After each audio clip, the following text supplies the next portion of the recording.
ഗ്യാസിൻ്റെ ബുദ്ധിമുട്ട് അല്ലെങ്കിൽ ഗ്യാസ് ട്രബിൾ ഇത് ഒരുപാട് പേരിൽ കാണുന്നൊരു കംപ്ലയിൻ്റ് ആണ്. മിക്ക പേഷ്യൻസും വന്ന് പറയുന്നതാണ് വയറിൽ ഗ്യാസാണ്, നെഞ്ചിൽ ഗ്യാസാണ്, അല്ലെങ്കിൽ തലയ്ക്കകത്ത് വരെ ഗ്യാസ് കെട്ടിക്കിടക്കുകയാണ്.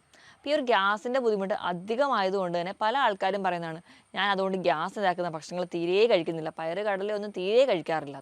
പക്ഷേ ഈ പയറ് കടല എന്ന് പറയുന്നതൊക്കെ റിച്ച് സോഴ്സാണ് പ്രോട്ടീൻ്റെ. അപ്പോൾ നമ്മൾ ഈ പറയുന്ന ഭക്ഷണങ്ങളൊക്കെ കംപ്ലീറ്റ്ലി അവോയ്ഡ് ചെയ്ത് കഴിഞ്ഞാൽ ഈ ഗ്യാസിൻ്റെ ബുദ്ധിമുട്ട് മാറുക എന്ന് മാത്രമേ ഉള്ളൂ. നമുക്ക് വേണ്ട പ്രോട്ടീനോ ന്യൂട്രിയൻസോ ഒന്നും കിട്ടുന്നില്ല.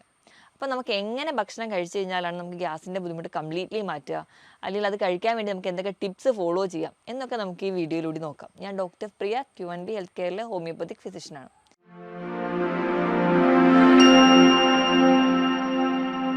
ഗ്യാസ് ട്രബിൾ എന്ന് പറഞ്ഞാൽ ഒരുപാട് പേർക്കുള്ള പ്രശ്നമാണ്. അത് എപ്പോഴെങ്കിലും അനുഭവിക്കാത്തതായിട്ട് ആരും തന്നെ ഉണ്ടാവില്ല. അപ്പോൾ ഈ പേഷ്യൻസ് പറയുന്നത് പോലെ അവർക്ക് നെഞ്ചരിച്ചിലായിട്ടോ അസിഡിറ്റി ആയിട്ടോ അല്ലെങ്കിൽ വയറ് വീർത്ത് പൊട്ടുന്നതായിട്ടോ ബലൂൺ പോലെ വയറ് വീർത്തിരിക്കുന്നു എന്നൊക്കെ ആൾക്കാർ പറയുന്നുണ്ട്. അപ്പോൾ ഗ്യാസിൻ്റെ പ്രശ്നം ഇങ്ങനെ ഉള്ളത് കൊണ്ട് തന്നെ വിശപ്പില്ല, അത് മൂലമുണ്ടാകുന്ന പല പല കോംപ്ലിക്കേഷൻസ് വേറെയും. അപ്പോൾ ഈ ഗ്യാസിൻ്റെ പ്രശ്നം ഉണ്ടാകാനുള്ള ഏറ്റവും പ്രധാന കാരണം എന്ന് പറഞ്ഞാൽ നമ്മൾ കഴിക്കുന്ന ഭക്ഷണം പ്രോപ്പറായിട്ട് കഴിക്കുന്നില്ല, അല്ലെങ്കിൽ പ്രോപ്പറായിട്ട് ദഹനം നടക്കാത്തത് കൊണ്ടാണ്. അപ്പോൾ നമ്മൾ കംപ്ലീറ്റ്ലി നടക്കേണ്ട ഒരു ഡൈജഷൻ പ്രോസസ്സ് കറക്റ്റായിട്ട് നടക്കാതെ വരുന്ന സമയത്ത് ഒരു ഇംപ്രോപ്പറായിട്ട് നമ്മുടെ ഡൈജഷൻ നടക്കുന്നു, അത് നമ്മുടെ വയറിൽ ഗ്യാസ് ഉണ്ടാക്കുന്നതാണ്. അപ്പം നമ്മുടെ ശരീരത്തിൽ ഒരു ഗ്യാസിൻ്റെ പ്രശ്നം ഉണ്ടെങ്കിൽ അത് നമുക്ക് മൊത്തത്തിൽ ആ ദൈനംദിന പ്രവർത്തനങ്ങളെ ബാധിക്കാറുണ്ട്. അപ്പോൾ ആൾക്കാർ പറയാറുണ്ട് എനിക്ക് തലവേദന ഉണ്ടാവുന്നുണ്ട്, ഓക്കാനം, ഛർദ്ദിൽ, തല കറക്കം വരെ പ്രസൻറ്റ് ചെയ്യാറുണ്ട്. അതിന് പ്രധാന കാരണം എന്ന് പറഞ്ഞാൽ നമ്മുടെ ശരീരത്തിലെ എല്ലാ അവയവങ്ങളെ കൺട്രോൾ ചെയ്യുന്നത് നമ്മുടെ തലച്ചോറാണ്. നമ്മുടെ ആമാശയവും തലച്ചോറും തമ്മിൽ ഡയറക്റ്റ് ആയിട്ട് ഒരു കണക്ഷൻ ഉണ്ട്. വാഗസ് നെർവ് വഴിയാണ് ആ ഒരു കണക്ഷൻ. അപ്പം നമ്മുടെ വയറ് എന്തെങ്കിലും ഒരു ശരിയല്ലാത്ത രീതി വന്നു കഴിഞ്ഞാൽ ഉടനെ നമുക്ക് തലവേദന, തലകറക്കം, ഔക്കാനം പോലെയുള്ള പ്രശ്നങ്ങൾ കാണിക്കാറ്. അപ്പോൾ നമുക്ക് വിശക്കുന്നുണ്ടോ എന്ന് നമുക്ക് കറക്റ്റ് ആ ഒരു മൊമെൻറ്റിൽ തന്നെ ഫീൽ ചെയ്യുന്നത് ഈ ഒരു വാഗസ് നെർവ് കൊണ്ടാണ്. വയറ് നിറഞ്ഞാൽ ഉടനെ ആ മെസ്സേജ് നമ്മുടെ തലച്ചോറിലോട്ട് എത്തുന്നതും ഈ ഒരു നെർവ് വഴിയാണ്. അതുപോലെ തന്നെയാണ് ഗ്യാസിൻ്റെ ചെറിയ ബുദ്ധിമുട്ടുകൾ കാണിക്കുമ്പോൾ പെട്ടെന്ന് തന്നെ നമുക്ക് തലയിനെ ബാധിക്കുന്നത്.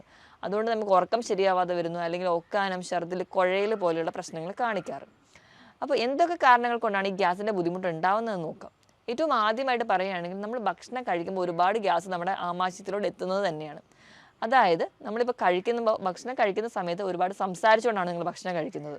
നമ്മൾ സ്ട്രോ ഉപയോഗിച്ചാണ് ഭക്ഷണം കഴിക്കുന്നത്, അല്ലെങ്കിൽ നമ്മൾ ജ്യൂസ് കുടിക്കുന്നതൊക്കെ സ്ട്രോ വെച്ചിട്ടാണെങ്കിൽ നമുക്ക് ഒരുപാട് ഗ്യാസ് അകത്തേക്ക് ചെല്ലാൻ കാരണമാകുന്നുണ്ട്. ഇതുപോലെ തന്നെ ഗ്യാസ് അകത്തേക്ക് കയറാൻ മറ്റൊരു കാരണം എന്ന് വെച്ചാൽ നമ്മൾ ആർട്ടിഫിഷ്യൽ ആയിട്ടുള്ള ടീത്ത് അല്ലെങ്കിൽ ഒക്കെ വെച്ചിട്ടുണ്ടെങ്കിൽ, കമ്പി ഇട്ടിട്ടുണ്ടെങ്കിൽ ഈ ഒരു ടൈമിലൊക്കെ നമ്മൾ ഗ്യാസ് ഓരോ ടൈമിലും നമ്മൾ ഫുഡ് ചവയ്ക്കുന്ന സമയത്തോ ഫുഡ് ഇറക്കുന്ന സമയത്ത് ഗ്യാസും കൂടി അകത്തോട്ട് ചെല്ലുന്നുണ്ട്. ഇനി മറ്റൊരു കാരണം എന്ന് പറഞ്ഞാൽ നമ്മൾ പ്രോപ്പറായിട്ട് ഡൈജഷൻ നടക്കുന്നില്ല. നമ്മുടെ ഫുഡിൻ്റെ ഡൈജഷൻ നടക്കുന്നത് നമ്മുടെ വായിൽ നിന്ന് തന്നെയാണ്. നമ്മൾ ഉമിനീരുമായിട്ട് മിക്സ് ചെയ്യുന്നു, അവിടെ നമ്മൾ നല്ലപോലെ ചവയ്ക്കുന്നു, അത് നമ്മുടെ ഈസോഫാഗസ് അല്ലെങ്കിൽ അന്നനാളത്തിലേക്ക് എത്തുന്നു, അവിടെ അതിലൂടെ നമ്മൾ ആമാശയത്തിലെത്തുന്നു, അവിടെ ഡൈജഷൻ നടക്കുന്നു. അപ്പോൾ നമ്മൾ ഫുഡ് വലിച്ചു വാരി കഴിക്കുക അല്ലെങ്കിൽ ധൃതിയിലായിട്ട് കഴിക്കുന്നതെങ്കിൽ അവിടെ കംപ്ലീറ്റ് ആയിട്ട് ഒരു ഉമിനീരുമായിട്ടുള്ള മിക്സിങ് നടക്കാതെ വരികയും അതിൻ്റെ ഭാഗമായിട്ട് നമുക്ക് ഡൈജഷൻ കറക്റ്റായിട്ട് നടക്കില്ല. ഇനി മറ്റൊരു കാരണം എന്നുണ്ടെങ്കിൽ നമ്മൾ വിശക്കുന്നതിന് മുൻപേ ഭക്ഷണം കഴിച്ചുകൊണ്ടിരിക്കുക. ഇപ്പോൾ നമുക്കറിയാം നമ്മളെല്ലാവരും തന്നെ ഒരുപാട് ഭക്ഷണം കഴിക്കാനുള്ളവരായതുകൊണ്ട് തന്നെ, അല്ലെങ്കിൽ ഒരുപാട് ഭക്ഷണം കഴിക്കണമെന്ന് ആഗ്രഹമുള്ളവരായതുകൊണ്ട് തന്നെ പ്രത്യേകിച്ച് ടൈം ഗ്യാപ്പ് ഒന്നും കൊടുക്കില്ല. ഒരു ഭക്ഷണം കഴിച്ച് ദഹിക്കുന്നതിന് മുൻപ് തന്നെ അടുത്ത ഭക്ഷണം കഴിക്കുക. നോർമലി ഒരു ഫുഡ് ഡൈജസ്റ്റ് ആവാൻ 2 മുതൽ 2.5 മണിക്കൂർ എടുക്കും. നമ്മൾ കണ്ടിന്യൂസ് ആയിട്ട് ഫുഡ് കഴിക്കുന്നതിൻ്റെ ഭാഗമായിട്ട് ഈ ഡൈജഷൻ കംപ്ലീറ്റ് ആവാതെ വരും.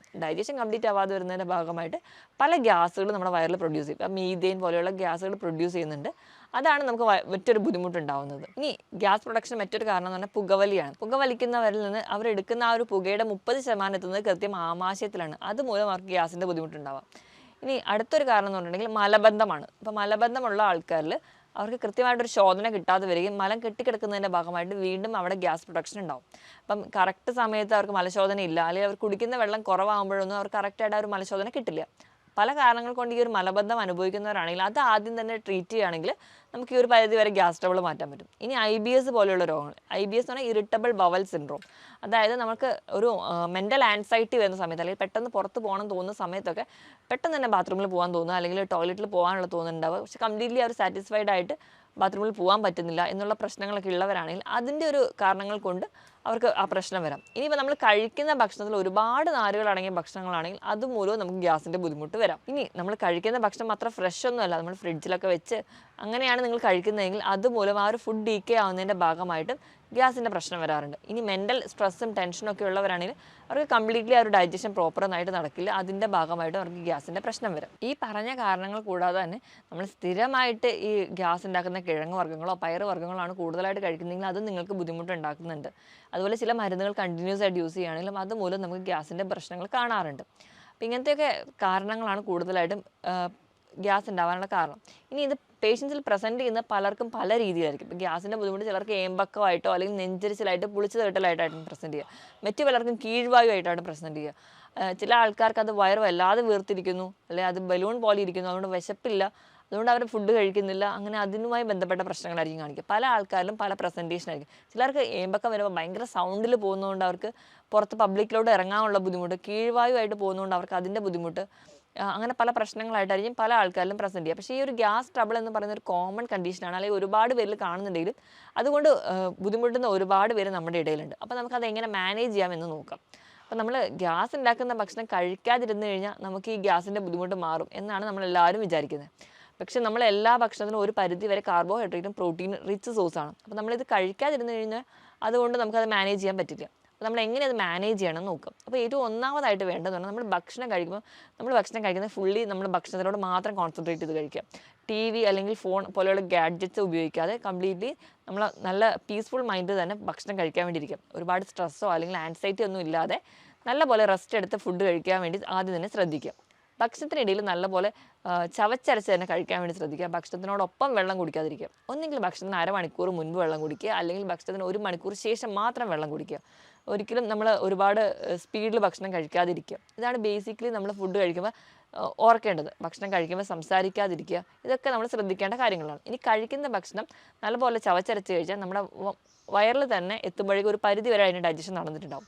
എപ്പോഴും നമ്മുടെ ഡൈജഷൻ പ്രോസസ്സ് നടക്കുന്നത് നമ്മുടെ ആമാശയത്തിൽ ഒരു കാർബോഹൈഡ്രേറ്റിൻ്റെയും പ്രോട്ടീൻ്റെയും ഡൈജഷൻ നടക്കുന്നു. ചെറുകുടലിൽ വെച്ചിട്ടാണ് നമ്മുടെ ഫൈബറിൻ്റെ ഡൈജഷൻ നടക്കുന്നത്.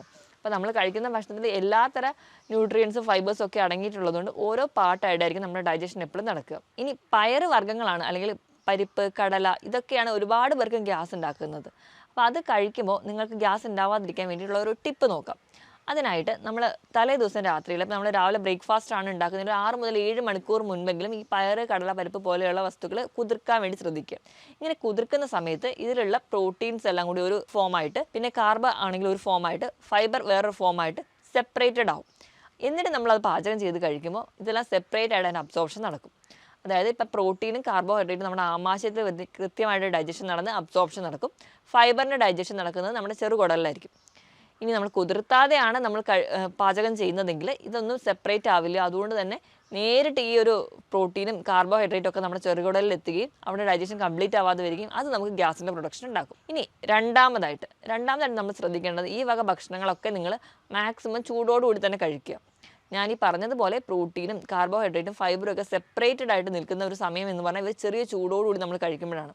ഈ ഭക്ഷണങ്ങളൊക്കെ തണുത്തിട്ട് കഴിക്കുമ്പോൾ വീണ്ടും ഈ പ്രോട്ടീനും കാർബോഹൈഡ്രേറ്റും ഫൈബറും കൂടി മിക്സ് ആവും.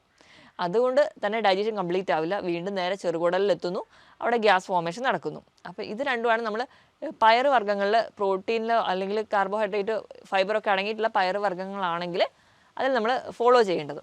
ഇനി കിഴങ്ങ് വർഗ്ഗങ്ങളാണെങ്കിൽ മാക്സിമം നിങ്ങൾ ചൂടോടുകൂടി തന്നെ കഴിക്കാൻ വേണ്ടി നോക്കുക. ഇപ്പോൾ കപ്പയോ അല്ലെങ്കിൽ ചേന, ചേമ്പ് പോലെയുള്ള മണ്ണിനടിയിൽ വളരുന്നവയാണെങ്കിൽ നിങ്ങൾ ചെറു ചൂടോടുകൂടി കഴിക്കുകയാണെങ്കിൽ ഈ പറഞ്ഞ രീതിയിൽ ഒരു സെപ്പറേഷൻ നടക്കുകയും കാർബോഹൈഡ്രേറ്റ് കൃത്യമായിട്ട് ആമാശയത്തിന് വേണ്ടി അബ്സോർബ് ചെയ്യുകയും ചെറുകുടലിലേക്ക് ഫൈബർ മാത്രം എത്തുകയും അവിടെ വെച്ച് അതിൻ്റെ ഡൈജഷൻ കംപ്ലീറ്റ് ആവുകയും കംപ്ലീറ്റ് ആയിട്ട് നമുക്ക് ഗ്യാസ് ട്രബിൾ ഉണ്ടാവാതെ നമുക്ക് കഴിക്കാൻ പറ്റും. ഇനി മൂന്നാമതായിട്ട് നമ്മൾ ശ്രദ്ധിക്കേണ്ടതെന്ന് വെച്ചിട്ടുണ്ടെങ്കിൽ നമ്മൾ കാർബണേറ്റഡ് ഡ്രിങ്ക്സ് ആണ് കഴിക്കുന്നത്. ഒരുപാട് പേര് പറയാറുണ്ട് ഗ്യാസ് പോകാൻ വേണ്ടിയിട്ടാണ് ഞാൻ സോഡയുള്ള നാരങ്ങ വെള്ളം കുടിക്കുന്നതെന്ന്. പക്ഷേ നമ്മൾ ഓർക്കേണ്ടത്, നമ്മൾ ഈ സമയത്ത് നമ്മൾ ഈ ഒരു കാർബണേറ്റഡ് ഡ്രിങ്ക് കുടിക്കുന്ന സമയത്ത് കുറച്ചും കൂടി കാർബൺ ഡൈ ഓക്സൈഡ് നമ്മുടെ ആമാശയത്തിൽ ഉണ്ടാവുകയും അത് വീണ്ടും ഗ്യാസ് ഫോർമേഷൻ കാരണമാവുകയും ഗ്യാസ് ട്രബിൾ ഉണ്ടാക്കുകയും ചെയ്യും.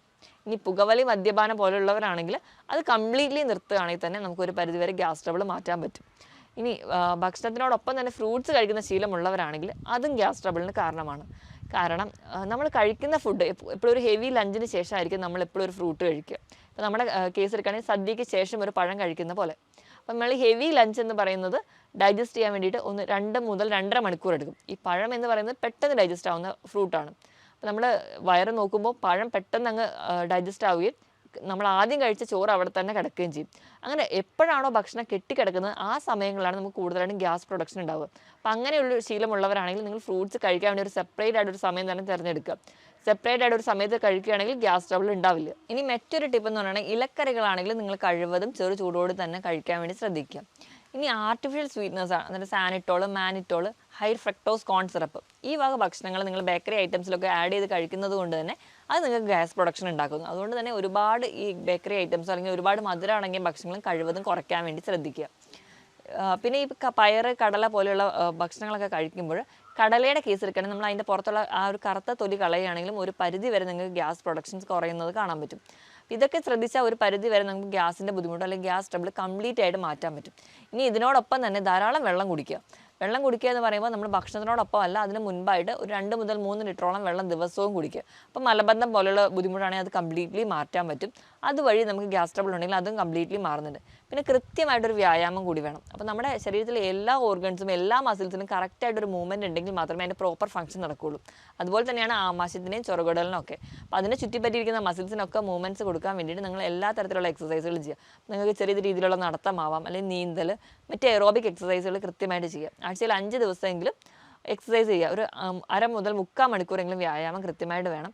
അതുപോലെ തന്നെ നമ്മുടെ ശരീരത്തിലെ മൊത്തം ഒരു പ്രോപ്പർ ഫംഗ്ഷന് വേണ്ടിയിട്ട് കൃത്യമായ ഒരു ഉറക്കം കൂടി ഉണ്ടെങ്കിൽ നമുക്ക് കംപ്ലീറ്റ്ലി ഈ പറഞ്ഞ ബുദ്ധിമുട്ടുകളൊക്കെ മാറ്റാൻ പറ്റും. ഇനി നിങ്ങൾക്ക് നീണ്ടു നിൽക്കുന്ന ഗ്യാസ് ട്രബിളാണ്, 2 ആഴ്ചയിൽ കൂടുതലായിട്ട് ഗ്യാസ് ട്രബിൾ നീണ്ടു നിൽക്കുന്നു, അതുപോലെ തന്നെ വയറുവേദന, നിങ്ങളുടെ ബോഡി വെയിറ്റ് കാരണമില്ലാതെ കുറയുക, ഇങ്ങനത്തെ പ്രശ്നങ്ങളൊക്കെ നിങ്ങൾക്ക് ഉണ്ടെങ്കിൽ നിങ്ങളുടെ ഡോക്ടറുടെ കൺസൾട്ടേഷൻ എടുക്കേണ്ടതാണ്. കാരണം ഗ്യാസ് ട്രബിൾ ആണല്ലോ എന്ന് ഓർത്തലയിൽ നിസ്സാരമാക്കി കളയാതെ ചിലപ്പോൾ ഇത് മറ്റ് പല രോഗങ്ങളിലേക്ക് ചെന്നെത്തിക്കുന്നതാവാം. അപ്പോൾ ഈ പറഞ്ഞ കാര്യങ്ങളിൽ എന്തെങ്കിലും ഡൗട്ട് ഉണ്ടെങ്കിൽ നിങ്ങൾ താഴെ കാണുന്ന നമ്പറിൽ കോൺടാക്ട് ചെയ്യുക. മറ്റൊരു ഹെൽത്ത് ടോപ്പിക്കുമായിട്ട് വീണ്ടും കാണുന്നത് വരെ നന്ദി.